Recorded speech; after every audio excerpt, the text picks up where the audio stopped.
नमस्कार दोस्तों, एक बार फिर से आप सभी का स्वागत है आपके अपने YouTube channel Indian technical institute पर। और दोस्तों, आप सभी के लिए जो है एक बहुत ही बेहतरीन क्लास लेके आए हैं, जिसके अंदर जो आपका अभी एग्ज़ाम हुआ है 6 तारीख को, उसके अंदर जो वर्क कैलकुलेशन एंड साइंस के अंदर जो पूछे गए क्वेश्चन है वो आप सभी के लिए लेके आए हैं। तो अगर आपका भी एग्ज़ाम हो चुका है तो आप जो है क्रॉस चेक कर लीजिए कि आपके कितने क्वेश्चन सही हो रहे हैं। और जो है अगर आपका एग्ज़ाम आगे होने वाला है तो आपको पता है कि थ्योरी के क्वेश्चन अगर बार बार रिपीट होते हैं तो वर्कशॉप कैलकुलेशन और ईएस के भी आपके क्वेश्चन जो है बार बार रिपीट होने हैं। तो आपके इसके जो क्वेश्चन है बार बार आगे रिपीट होने वाले हैं। तो इसके लिए अगर आप पहले से तैयार करके रखेंगे जो आपके एग्ज़ाम में क्वेश्चन आ रहे हैं, तो आपके पेपर में अगर 10 से 12 क्वेश्चन भी आ जाते हैं 25 में से, तो आप आराम से पास हो सकते हैं। तो इसके लिए जो है वीडियो को कंप्लीट देखिएगा दोनों कंडीशन में। दूसरा, चैनल पर पहली बार आए हुए हैं तो चैनल को सब्सक्राइब कर लीजिएगा। चलिए दोस्तों, देखते हैं कि आज का जो आपका पहला क्वेश्चन है आपके लिए क्या दिया गया था।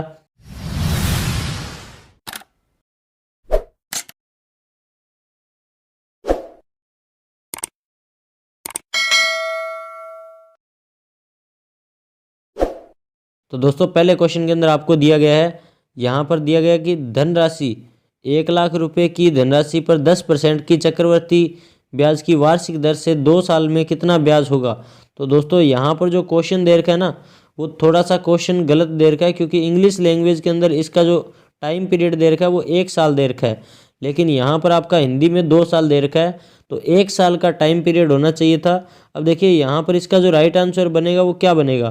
तो इसके लिए देखो, सिंपल सी बात है, 1 साल के लिए आपको निकालना है। और कितना निकालना है, किसका निकालना है, तो आपका 10, जो आपका 1,00,000 रुपये का निकालना है ना 10% के इधर से, तो 10% के लिए आपको पता है कि यहाँ से लास्ट में से 1 पॉइंट छोड़ेंगे तो वो आपका कितना, टोटल कितने की है, 100% की वैल्यू है। और 1 पॉइंट छोड़ देंगे तो आपका कितना हो जाएगा, 10% की। और अगर 2 पॉइंट छोड़ देंगे तो 1% की वैल्यू हो जाएगी। इसका मतलब यहाँ से आपकी जो इसकी वैल्यू बनेगी 10% की, तो 10% की वैल्यू कितनी हो जाएगी, 10,000 रुपये। तो 10,000 रुपये जो है वो किसी ऑप्शन में दिया गया है क्या, तो जी हाँ, 10,000 रुपये यहाँ पर आपका डी ऑप्शन में दिया गया। तो डी ऑप्शन इसका राइट आंसर रहेगा, यानी कि 1,00,000 रुपये की जो राशि है उसके ऊपर 10% का जो ब्याज है वो आपका 1 साल का कितना रहेगा, तो 1 साल का दोस्तों आपका रहेगा 10,000 रुपये रहेगा दोस्तों।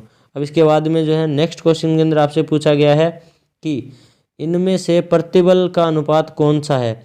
इनमें से प्रतिबल का अनुपात कौन सा है। आपको ऑप्शन दिए गए हैं, लोड और क्षेत्रफल का अनुपात, या फिर लोड और दिशा का अनुपात, लोड और व्यास का अनुपात, तो लोड और समय का अनुपात। तो लोड और जो क्षेत्रफल का जो अनुपात होता है दोस्तों, उसको अपने क्या बोलते हैं, प्रतिबल का अनुपात बोलते हैं दोस्तों। तो इसका जो राइट आंसर रहेगा वो रहेगा ए ऑप्शन, लोड और क्षेत्रफल। जिन बच्चों ने यहाँ पर ये किया था उनका ये क्वेश्चन जो है बिल्कुल सही रहा होगा दोस्तों।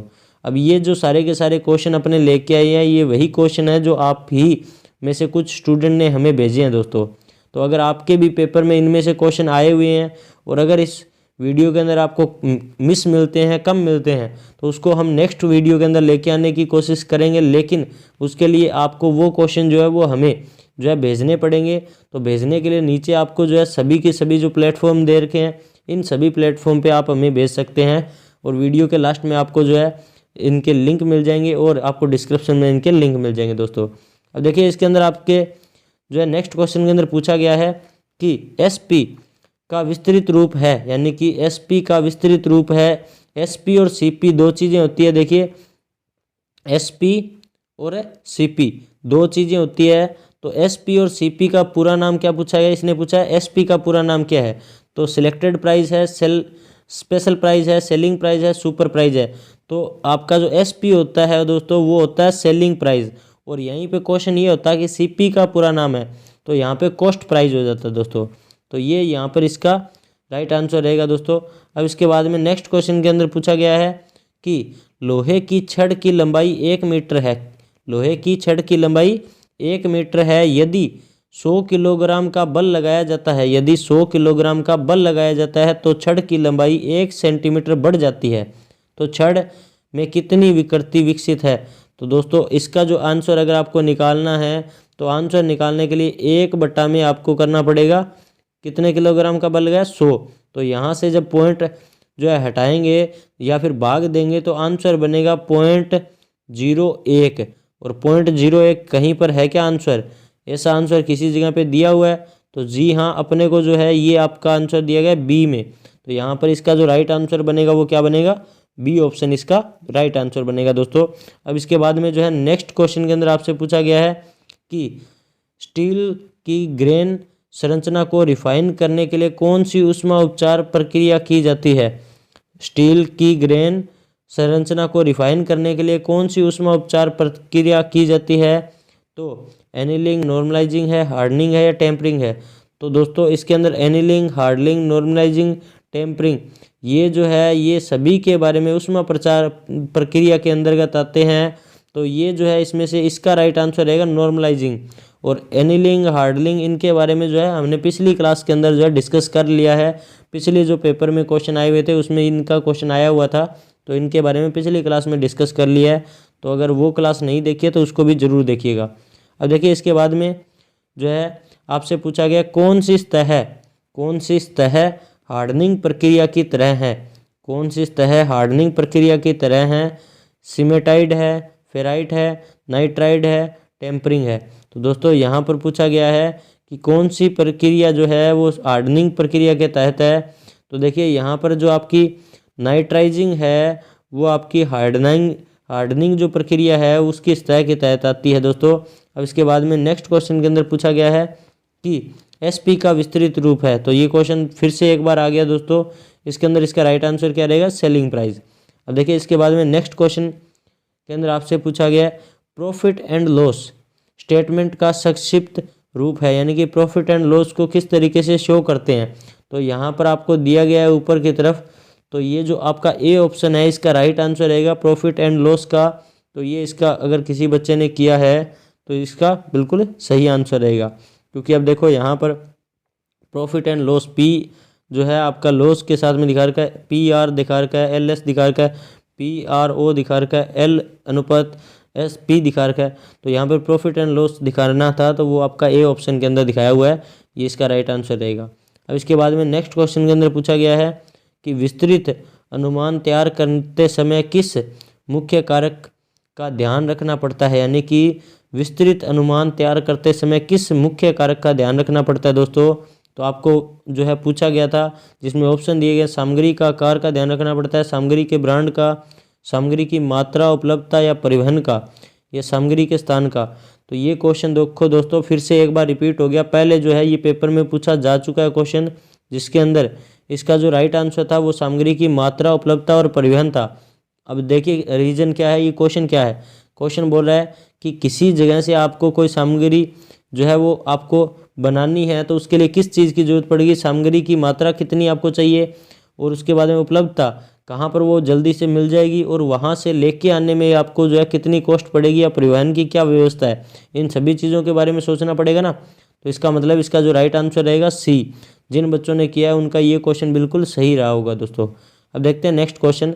तो नेक्स्ट क्वेश्चन के अंदर पूछा गया है कि कुल लागत क्या है? कुल लागत क्या है? केवल कच्चा माल का लागत, केवल मशीनी लागत, कच्चे माल की लागत और मशीनी लागत, केवल विज्ञापन लागत। तो देखिए जो आपका कोई भी इंडस्ट्री होगी उसके अंदर जो है कुल लागत किसको कहेंगे, तो आपके कच्चे माल की लागत और जो आपकी मशीन की लागत है उनको मिला के जो है वो अपने कहेंगे ना। तो ये इसका राइट आंसर रहेगा सी जो है वो इसका राइट आंसर रहेगा। अब देखिए इसके बाद में नेक्स्ट क्वेश्चन के अंदर आपसे पूछा गया है कि कच्चे लोहे में कौन सी अशुद्धता इसे कठोर और भंगुर बनाता है। कच्चे लोहे के अंदर जो आपका है कास्ट आयरन के अंदर जो है कौन सी ऐसी जो है अशुद्धि है जो इसे भंगुर या फिर कठोर बनाती है। तो सिलिकॉन, सल्फर, मैग्नीज, फास्फोरस। तो देखिए इसके अंदर जो सल्फर होता है वो इसको कठोर या फिर भंगुर बनाता है दोस्तों। अब इसके बाद में जो है नेक्स्ट क्वेश्चन के अंदर पूछा गया है कि किस कोण को घर्षण कोण कहते हैं। किस कोण को घर्षण कोण कहते हैं, ये आपको एक डायग्राम दिया गया है और इसके अंदर पूछा गया है कि आपको SR, FP, W दे रखे हैं। तो इसमें से पूछा है कि कौन सा जो आपका घर्षण कोण कहलाएगा। यहाँ पर जो है कोण FOS जो है, यानी कि FOS के बीच में जो बनने वाला कोण है वो कहलाएगा, या फिर जो है ROS के बीच में बनने वाला कोण, या फिर POS के बीच में बनने वाला कोण, या ROF के बीच में बनने वाला कोण। तो कौन सा कोण जो है वो आपका घर्षण कोण कहलाएगा, ये आपसे क्वेश्चन पूछा गया है। तो दोस्तों घर्षण कोण जो है वो आपका यहाँ पर ROS जो है वो आपका कहलाएगा, यानी कि जिस बच्चे ने यहाँ पर बी ऑप्शन किया था ROS, उसका ये क्वेश्चन बिल्कुल सही रहा होगा दोस्तों। अब इसके बाद में नेक्स्ट क्वेश्चन के अंदर आपसे पूछा गया था कि स्नेहक का उद्देश्य क्या है, यानी कि आपसे पूछा गया था कि लुब्रिकेशन का उद्देश्य क्या है। तो ये क्वेश्चन फिर से एक बार रिपीट हो गया, पहले भी पेपर में पूछा जा चुका है, जिसके अंदर पूछा गया है कि स्नेहक यानी कि लुब्रिकेशन किस लिए यूज़ करते हैं। मैंने बताया हुआ है कि लुब्रिकेशन जो है वो दबाव बढ़ाने के लिए नहीं यूज होता है, घर्षण बढ़ाने के लिए नहीं होता है, घर्षण को कम करने के लिए होता है, दबाव को कम करने के लिए नहीं होता है। घर्षण को कम करने के लिए यानी कि देखो आपका जो मोबिल ऑयल है, ग्रीस वगैरह है, किस लिए यूज होते हैं, ताकि घर्षण जो है उसको कम किया जा सके, उसके लिए यूज होते हैं ना। तो इसका राइट आंसर क्या रहेगा कि जो है घर्षण को कम करने के लिए आपका लुब्रिकेशन या स्नेहक का यूज किया जाता है दोस्तों। अब देखिए इसके बाद में जो है नेक्स्ट क्वेश्चन के अंदर पूछा गया है उस बिंदु का नाम क्या है, उस बिंदु का नाम क्या है जिस पर शरीर के सभी भार केंद्रित थे। तो उस बिंदु का नाम क्या है जिसके ऊपर जो है सभी भार केंद्रित थे। तो प्रारंभिक बिंदु कहते हैं, गुरुत्वाकर्षण का केंद्र कहते हैं, केंद्रक कहते हैं, केंद्र बिंदु कहते हैं। तो सेंटर ऑफ ग्रेविटी जो है, सेंटर ऑफ ग्रेविटी या गुरुत्वाकर्षण का केंद्र जो है वो दोस्तों इसको कहते हैं, जिसके ऊपर सारे के सारे जो भार होते हैं वो केंद्रित होते हैं दोस्तों। अब इसके बाद में नेक्स्ट क्वेश्चन के अंदर पूछा गया है कि उच्चतम प्रतिबल से कार्यकारी प्रतिबल का अनुपात क्या कहलाता है। तो उच्चतम प्रतिबल के साथ में कार्यकारी प्रतिबल का जो अनुपात होता है वो क्या कहलाता है। तो सुरक्षा जो गुणांक होता है वो कहलाता है दोस्तों, ना कि बल्क जो मापांक है, यंग मापांक है या फिर जो है दृढ़ता गुणांक है, ये नहीं कहलाते हैं। आपको कहलाता है कि सुरक्षा गुणांक, फैक्टर ऑफ सेफ्टी जो है वो आपका कहलाता है दोस्तों। उच्चतम प्रतिबल और कार्यकारी प्रतिबल का जो अनुपात है वो आपका कहलाता है। अल्टीमेट स्ट्रेस और वर्किंग स्ट्रेस का जो अनुपात है वो आपका क्या कहलाता है, तो फैक्टर ऑफ सेफ्टी कहलाएगा दोस्तों।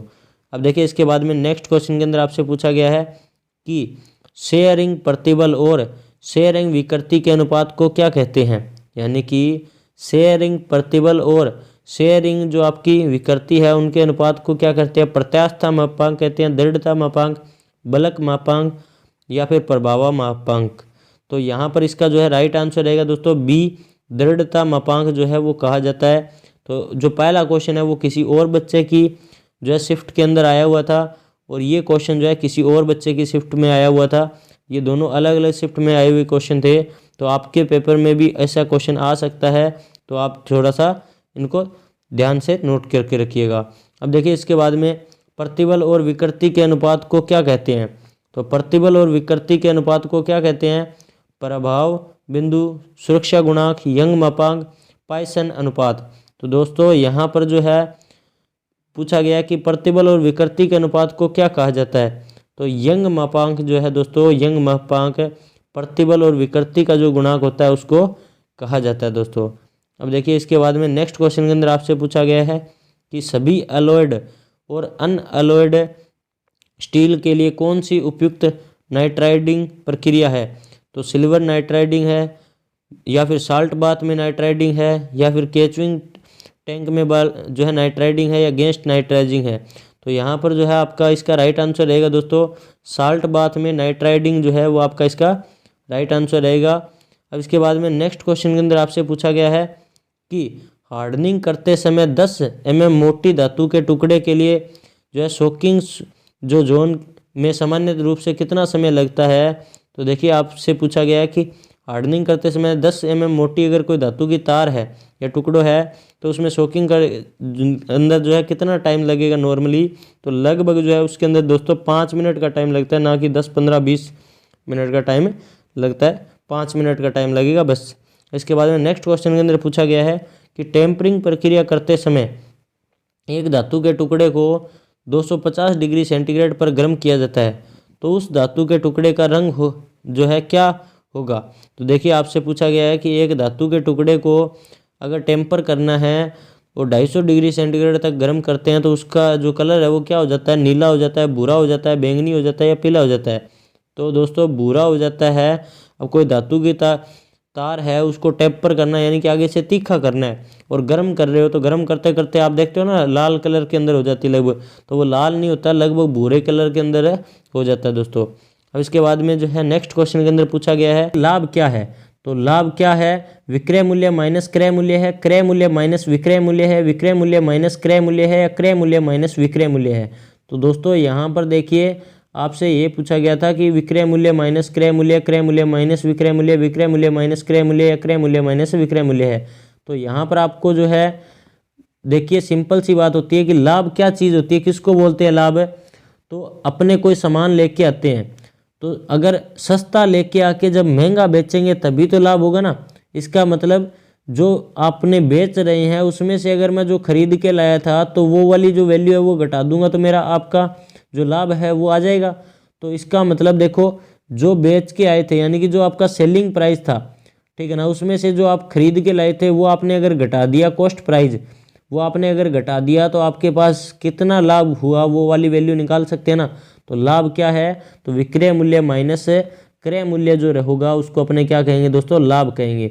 अब इसके बाद में नेक्स्ट क्वेश्चन के अंदर आपसे पूछा गया है कि संदर्भ तालिका के लिए इस्तेमाल किए जाने वाला दूसरा शब्द क्या है। संदर्भ तालिका के लिए इस्तेमाल किया जाने वाला दूसरा शब्द क्या है। तो आपको ऑप्शन दिए गए हैं, शब्दकोश कहते हैं, जीवनी कहते हैं, ग्रंथ सूची कहते हैं, या फिर सूचना तालिका कहते हैं दोस्तों। यानी कि आपसे पूछा गया है कि संदर्भ तालिका के लिए इस्तेमाल किया जाने वाला दूसरा शब्द क्या है। तो इसको जो है दोस्तों इन्फॉर्मेशन टेबल जो है वो अपने कहते हैं। अब इसके बाद में नेक्स्ट क्वेश्चन के अंदर आपसे पूछा गया है कि मशीन इंजीनियर द्वारा निर्दिष्ट पुस्तिका क्या है। यानी कि मशीन इंजीनियर द्वारा निर्दिष्ट पुस्तिका क्या है, जो पेरिस क्यूरिकल है, या फिर सीआरसी है, मार्क स्टैंडर्ड है, या ऑक्सफोर्ड शब्दकोश है। यानी कि ऑक्सफोर्ड डिक्शनरी है, तो मार्क स्टैंडर्ड जो है वो आपकी इसका जो है राइट आंसर रहेगा दोस्तों, मशीन इंजीनियर द्वारा आपका जो है निर्दिष्ट पुस्तिका का रहेगी दोस्तों। अब इसके बाद में नेक्स्ट क्वेश्चन के अंदर पूछा गया है कि जो है अनुमान के तहत क्या है। अनुमान के तहत क्या है आपको पूछा गया है, और ऑप्शन दिए गए हैं, अनुमान के अनुसार कोई काम शुरू नहीं हुआ हो, या फिर जब अनुमान वास्तविक अनुपात के बराबर हो, जब अनुमान वास्तविक अनुपात से कम हो, या फिर जब अनुमान वास्तविक अनुमान से अधिक हो। तो देखिए अनुमान जो है वो उसके तहत क्या है, तो जब अनुमान वास्तविक अनुमान से क्या हो, कम हो, तो वो इसका राइट आंसर रहेगा। अब इसके बाद में नेक्स्ट क्वेश्चन के अंदर पूछा गया है कि इंजीनियरिंग कार्यों में पॉकेट रेफरेंस का दूसरा शब्द क्या है। यानी कि इंजीनियरिंग कार्यों में पॉकेट जो रेफरेंस है उसका जो है दूसरा शब्द क्या है, तो हस्त औजार है, पुस्तिका है, गुड बुक है, न्यू बुक है। तो दोस्तों जो है हैंडबुक जो है वो अपने इसको कहते हैं। जो आपके पॉकेट रेफरेंस के लिए इंजीनियरिंग कार्यों के लिए दूसरा जो शब्द है वो क्या रहेगा, वो आपका जो आपका हैंडबुक है वो आपका इसका राइट आंसर रहेगा। अब देखिए नेक्स्ट क्वेश्चन के अंदर आपसे पूछा गया है कि इनमें से कौन कार्य के अनुमान से संबंधित है। इनमें से कौन कार्य के अनुमान से संबंधित है, सामग्री का बिल, पैकिंग, सूचना सारणी, हैंडबुक। तो देखिए इन सामग्री का जो बिल होता है, देखिए पूछ रहा है कौन कार्य के अनुमान से संबंधित है, यानी कि आपको अनुमान लगाना है कि कौन सा कार्य करना है। तो देखो आपके पास कोई अगर बिल आ गया किसी सामग्री का तो आप अनुमान लगा सकते हो क्या कि उस सामग्री से कौन सा काम किया जा सकता है। तो ये जो है आप इससे पता कर सकते हो। तो इसका राइट आंसर क्या रहेगा, ए ऑप्शन जिन बच्चों ने किया इसका राइट आंसर रहेगा बिल्कुल दोस्तों। अब देखिए इसके बाद में नेक्स्ट क्वेश्चन के अंदर पूछा गया है 3.5 कोर केबल के लिए कंडक्टर यूजी केबल का न्यूनतम कार्य क्षेत्र क्या है। यानी कि आपसे पूछा गया है कि 3.5 कोर की जो केबल होती है उसके लिए कंडक्टर के अंदर जो यूजी केबल का न्यूनतम जो है माप जो है वो आपका क्या रहेगा। आपको दिया गया है कि 25 स्क्वायर mm रहेगा, 50 स्क्वायर mm, 5 स्क्वायर mm, या फिर जो है 100 स्क्वायर mm। तो 50 स्क्वायर mm की जो है आपकी 3.5 कोर की जो केबल होती है उसका माप रहता है दोस्तों। तो ये सारे के सारे जो क्वेश्चन है इसी के साथ में आज के आपके कंप्लीट हो गए हैं।